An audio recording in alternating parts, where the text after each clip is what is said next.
ನಮಸ್ಕಾರ ಪುಟಾಣಿ ವೀಕ್ಷಕರೇ. ಇಂದು ನಾವು ಒಂದು ನೀತಿ ಕಥೆಯನ್ನು ನೋಡೋಣ. ನೀತಿ ಕಥೆಯ ಹೆಸರು ಜಿಂಕೆ ಮರಿಯ ಸ್ನೇಹ.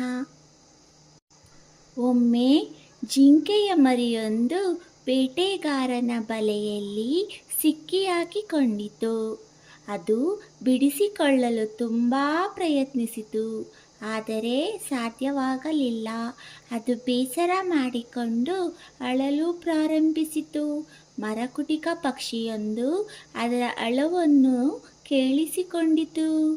ಅದು ಜಿಂಕೆಯ ಮರಿಗೆ ಸಹಾಯ ಮಾಡಲು ಮುಂದಾಯಿತು.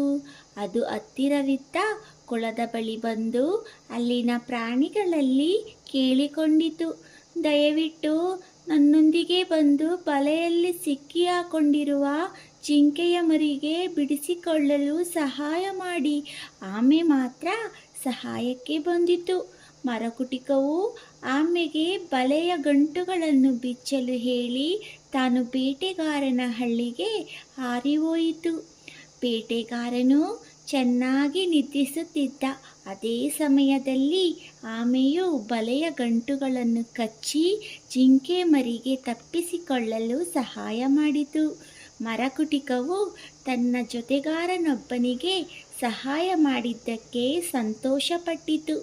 ಇದರ ನೀತಿ ಏನೆಂದರೆ, ಸ್ವಾರ್ಥರಹಿತ ಸಹಾಯವು ದೇವರ ಸೇವೆಗೆ ಸಮ. ಈ ನೀತಿ ಕತೆ ನಿಮಗೆ ಇಷ್ಟವಾಗಿದ್ದರೆ ಲೈಕ್ ಮಾಡಿ, ಶೇರ್ ಮಾಡಿ ಹಾಗೂ ಸಬ್ಸ್ಕ್ರೈಬ್ ಮಾಡಿ.